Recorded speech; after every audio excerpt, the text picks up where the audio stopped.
Pas saya buka, saya lihat ada kepala perempuan nongol di dalam.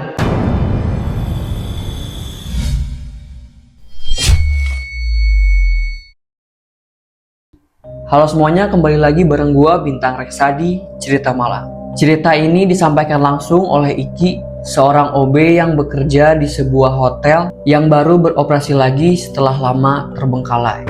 Tanpa basa-basi lagi, Cerita Malam kita mulai.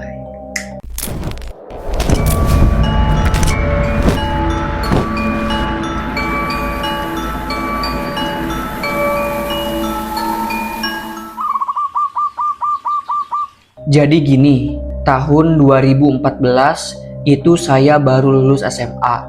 Saya tinggal di luar Jawa. Dan waktu itu tuh nyari kerja susah banget.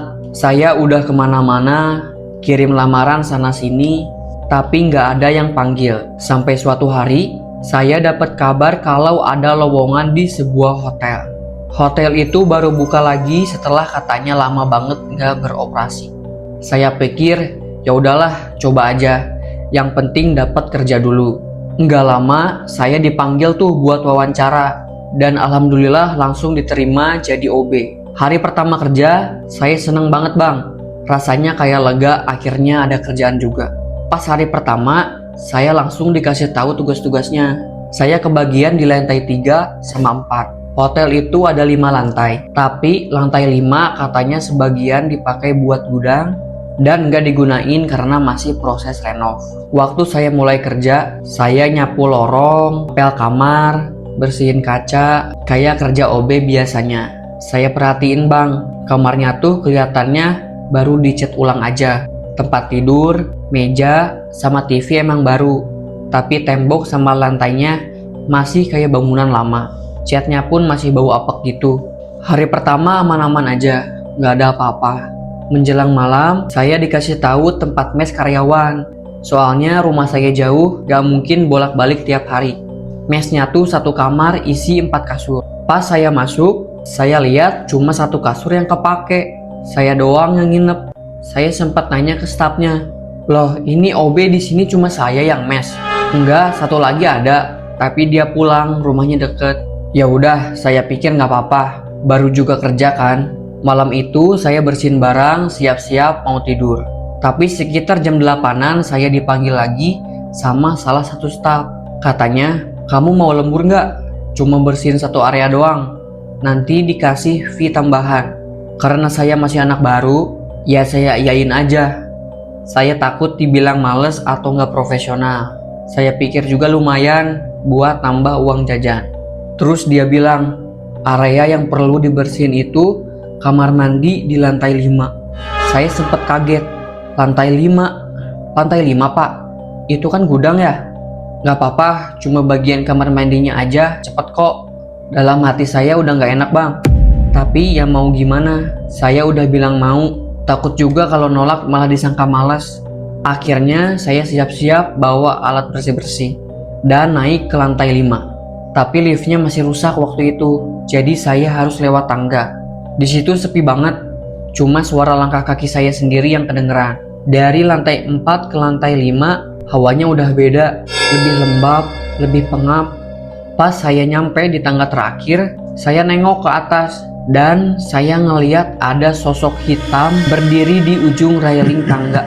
Itu sosoknya tinggi, matanya merah. Dia ngeliat ke arah saya. Saya langsung kaget, spontan bilang, ya Allah. Sekejap aja sosok itu langsung hilang bang, kayak nggak pernah ada. Saya diem beberapa detik, badan rasanya dingin semua.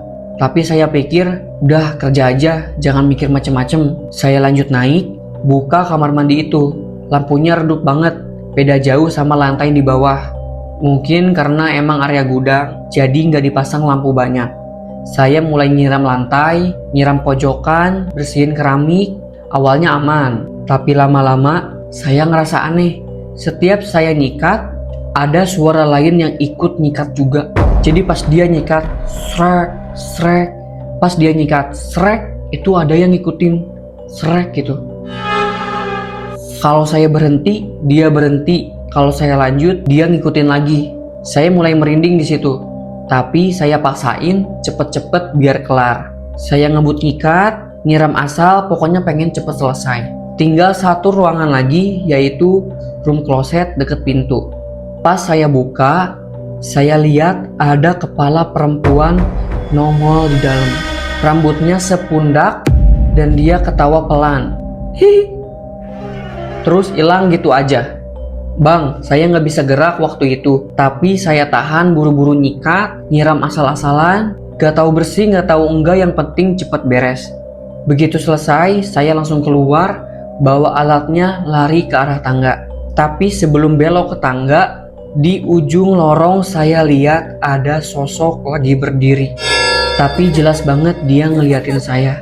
Saya nggak mikir panjang, tapi akhirnya saya cuma bisa teriak, terus lari sambil teriak, ya Allah, Allahu Akbar, Allahu Akbar. Lari sekenceng-kencengnya turun ke bawah, bang. Saya nggak peduli lagi alat bersih-bersih jatuh, ember tumpah, air pada tumpah, pokoknya pengen keluar dari situ.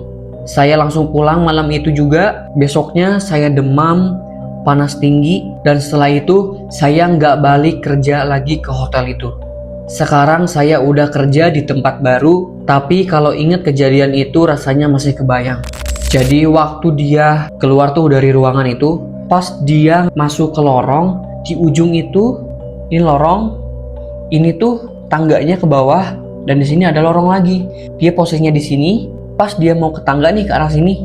Nah, dia ngelihat ada sosok berdiri di sini. Dan dia pada saat itu nggak berpikir panjang, dia langsung lari, teriak, Allahu Akbar, Allahu Akbar. Dia langsung lari, langsung ke bawah tangga, langsung turun ke bawah. Jadi itu dia cerita dari narasumber gua tentang pengalamannya menjadi OB di sebuah hotel yang dulunya terbengkalai. Buat kalian yang punya cerita horor atau pengalaman horor dan ceritanya mau diceritain di cerita malam, kalian boleh hubungi aja nomor di deskripsi di bawah ini. Dan jangan lupa tonton video-video cerita malam lainnya. Jangan lupa like, komen, dan subscribe. Bye bye.